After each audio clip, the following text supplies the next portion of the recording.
Bush's Splendid Little Wars Spring, 1991, by Michael Parenti. In the summer of 1898, when the Spanish-American War was grinding to a halt, the U.S. ambassador to England, John Hay, wrote to Colonel Theodore Roosevelt of the Rough Riders, "It has been a splendid little war." The war was hardly that. It was a war of aggression against a vastly weaker adversary who did not want to fight.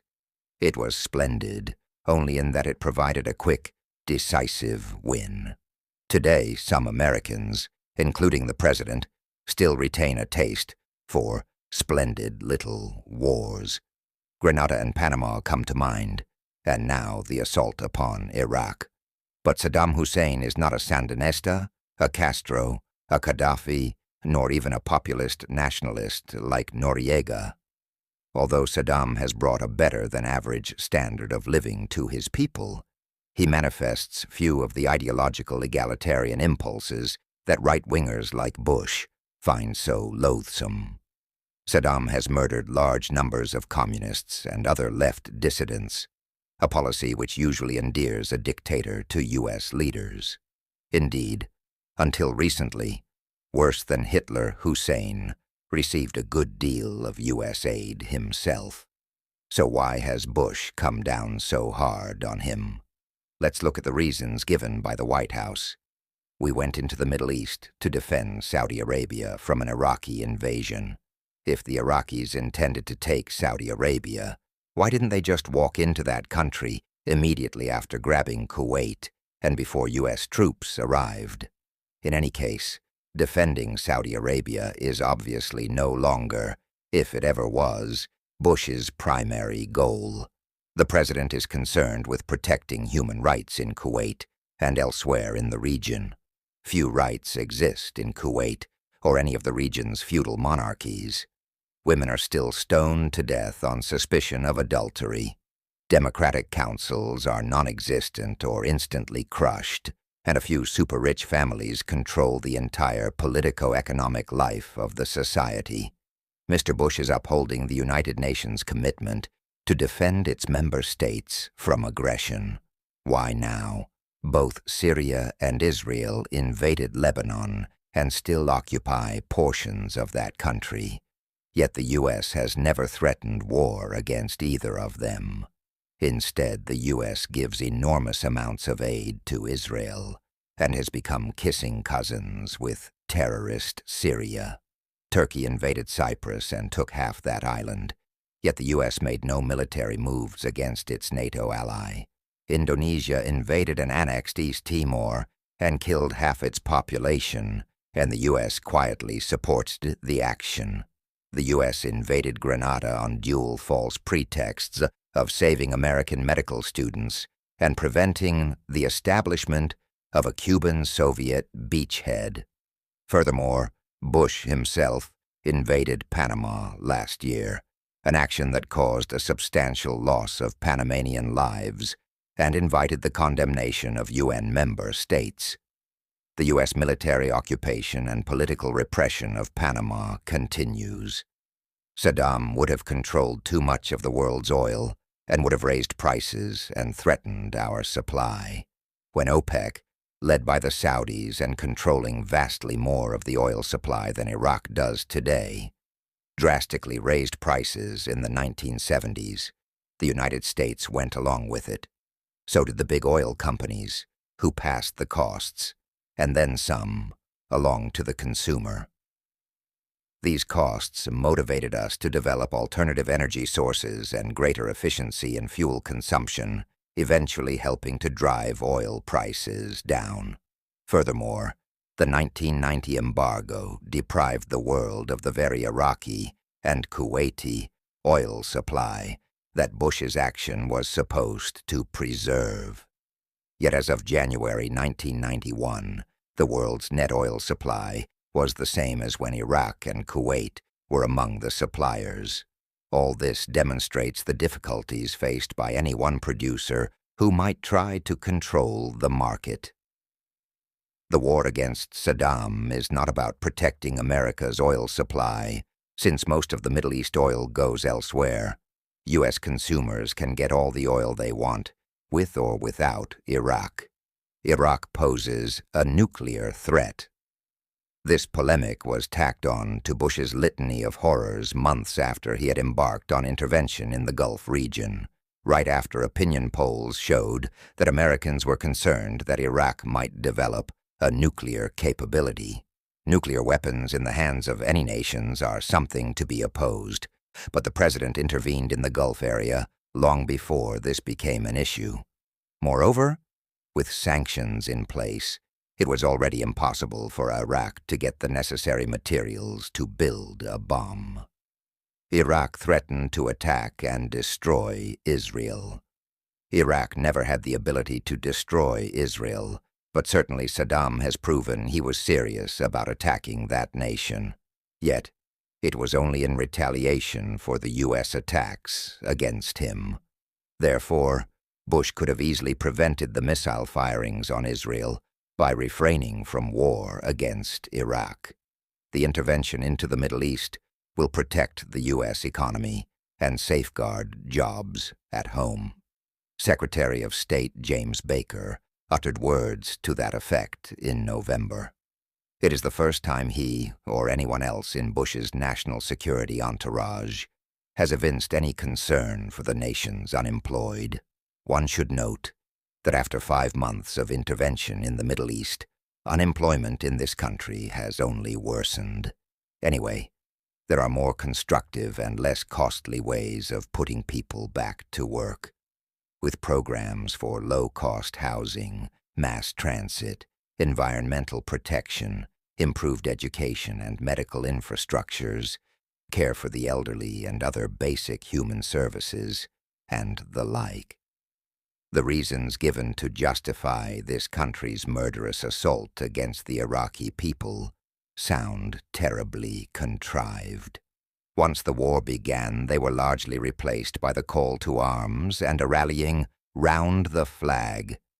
For too many people, the war became its own justification, demanding our unquestioning support because of its very existence. But this mindless jingoism does not mean that real reasons for the Gulf War do not exist, ones that Bush might prefer to keep quiet.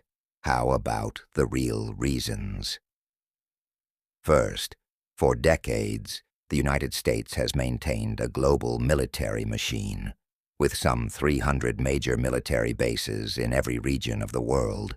Its major function is to prevent politico-economic change, specifically the emergence of revolutionary or populist nationalist governments that would use the land, labor, capital, and natural resources of their society in ways that might be inimical to transnational corporate interests. Our leaders long have sold this global machine, with its gargantuan military budget, to the American public by claiming it was needed to defend us from the Soviet menace.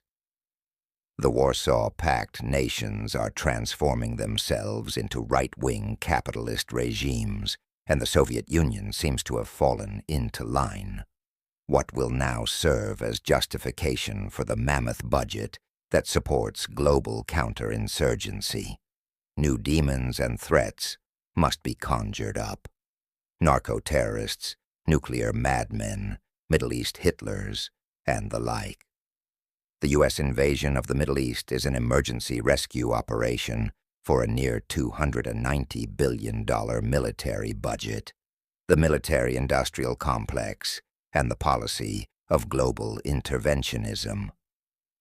In July 1990, for the first time in years, the Democratic leadership in Congress was talking about real cuts in arms spending and peace dividends.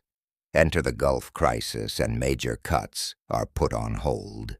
In a world of evil adversaries, who dares deprive our soldiers of a single-hand grenade or stealth bomber? The Middle East crisis also allows U.S. leaders to do what they have wanted to do for decades: establish a long-term military presence in that region. Not a gingerly toehold in Lebanon as Eisenhower and Reagan attempted, but a massive occupation in an area rich in oil and potentially unstable regimes. While Bush is not protecting the oil that comes to the U.S., he is protecting the oil supplies and reserves of the giant cartels that sell and distribute it elsewhere at great profit. A Saudi professor in this country, who wishes to remain anonymous, informs me that large contingents of U.S. troops are stationed in 8 cities in Saudi Arabia. They are there not to protect the Saudis from the Iraqis, but to protect the royal family from its own restive populace, which threaten to grow more restive with the events in Kuwait. Fear of revolutionary ferment is what is behind Bush's desire to remain indefinitely in the Middle East, to build another NATO that would stabilize the region. He wants to make sure that the existing economic structure is not tampered with by populist troublemakers who might give the people ideas about who should control the resources of their respective countries. With the dissolution of Soviet power, Moscow's reaction to events is no longer a restraining consideration.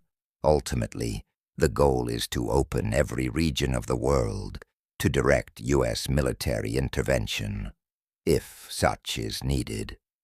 There is another compelling reason why Bush pursues an interventionist policy.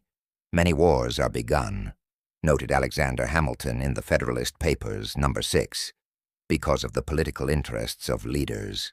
By plunging into conflicts abroad, they seek to diminish the impact of burning issues at home, thereby securing their political fortunes. Margaret Thatcher well understood this when she leaped into the Falklands/Malvinas Islands fray and won re-election. President Bush understands it also. Like any politician, his first concern is his own political survival. Last July, his popularity was slumping badly because of the savings and loan scandal. Every evening, TV news programs were peeling off another layer of corruption, thievery, bribery, and plunder of the public treasury. That process of exposure was virtually obliterated by the Gulf crisis and the ensuing war. Mr. Bush is playing for big stakes. If he pulls off a splendid little war, his political fortunes will be better secured at home. In 1992, he may weather the recession, the savings and loan scandal, and silence the military budget cutters and anti-interventionists. There are also new disclosures regarding the Iran-Contra scandal that implicate him. These will be harder for prosecutors to pursue if he is enjoying the untouchable popularity that comes with a national super-patriotic orgy and a strong leadership image. But if the war gets really messy and involves too many American casualties, the only ones the media will count, then Bush's popularity is likely to plunge, and he will become increasingly vulnerable of domestic issues. As I write this after more than a month of bombardment, the activation of hundreds of thousands of peace activists, and the launching of the ground war, the conflict is already something other than quick and decisive. Even after liberating Kuwait, for the benefit of the emir and his filthy rich family, Bush will still face serious problems. Will Hitler Hussein remain in power? Will Kuwait become another occupied Panama? The U.S. will be keeping troops in that region indefinitely. The morning after victory, more of the American public may begin to wonder if the bloodshed and the more than $80 billion bill was worth it. They might recall that the only war worth supporting is what Benjamin Franklin called the best war, the one that is never fought,